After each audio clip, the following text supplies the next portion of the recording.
but mainly to do the serving. I particularly remember this guy here, in his white shirt, black trousers, and a black bow tie, serving the ladies. Am I right? Yeah. Yeah, with no trousers on. That's why you had the apron on. Yeah.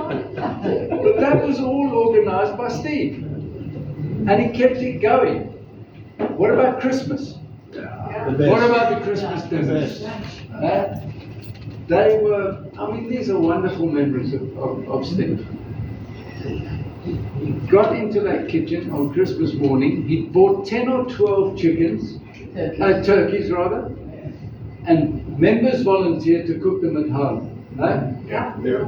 They cooked them at home, they would bring them into the club, we'd all be sitting around the tables here, and about, half a dozen of us were in the kitchen helping him.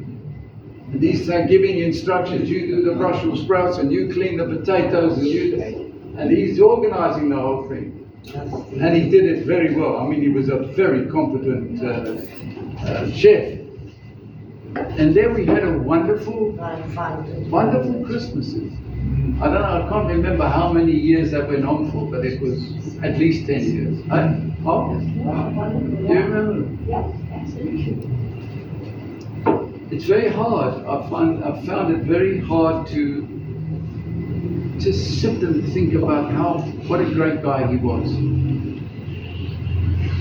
What else can I tell you? You just reminded me. Whenever we had something special going on and we needed an auctioneer to raise money, he was very good at that. I'd actually forgotten that. Thank you for reminding me. Yeah. Part of his meal that he cooked at Christmas, of course, was Yorkshire pud. Because he was a Yorkshireman, wasn't he? Yeah. Yep. He was a Yorkshireman. Born in I Doncaster. remember it had to have Brussels sprouts and Yorkshire pud. Yeah. From it, yeah. Traditional. That's the way.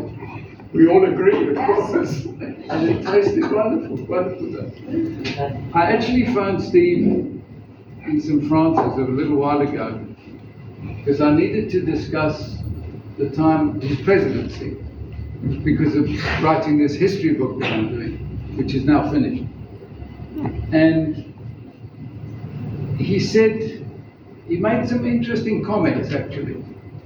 And he said that he liked the idea of having a history book of the club for the 100 years that we've been established next year, because he thought that when new members come to the club in future years, and they can read a book and see the 100-year history of this wonderful club that we belong to, and they will realize, let's say in 20 years' time or 30 years' time, and they read, hell, this is a special club I belong to.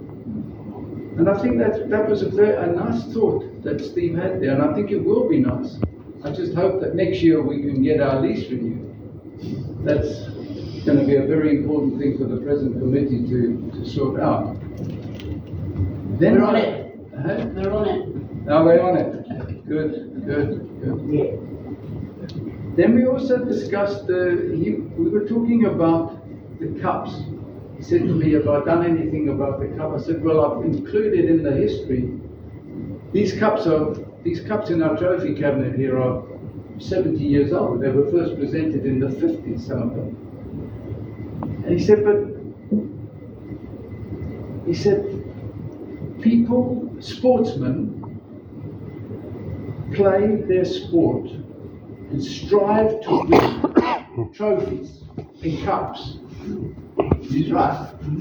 He said, what about the Rugby World Cup and Golf's Ryder Cup, which we played?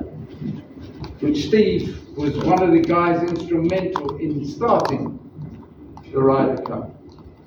One of the people. I won't mention any other names, because he was actually very instrumental in planning and doing all the rules and everything.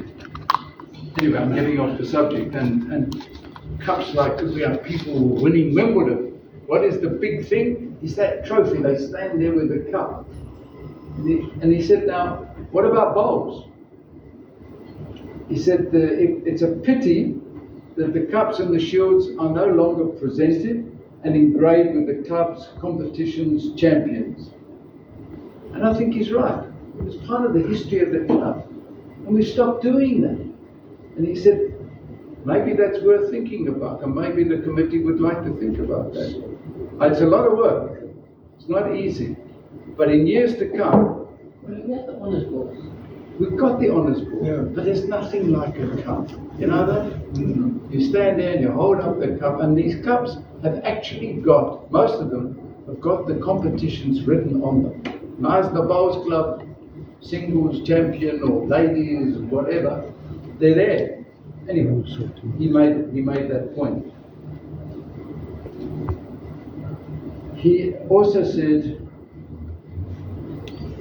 that he was looking forward to attending the 100-year celebrations. And sadly, that is not to be. So I just want us to think about Stevie and this wonderful guy that we had here, that we played with. We'll miss him badly. We'll really miss him badly. And rest in peace, Steve. There you go.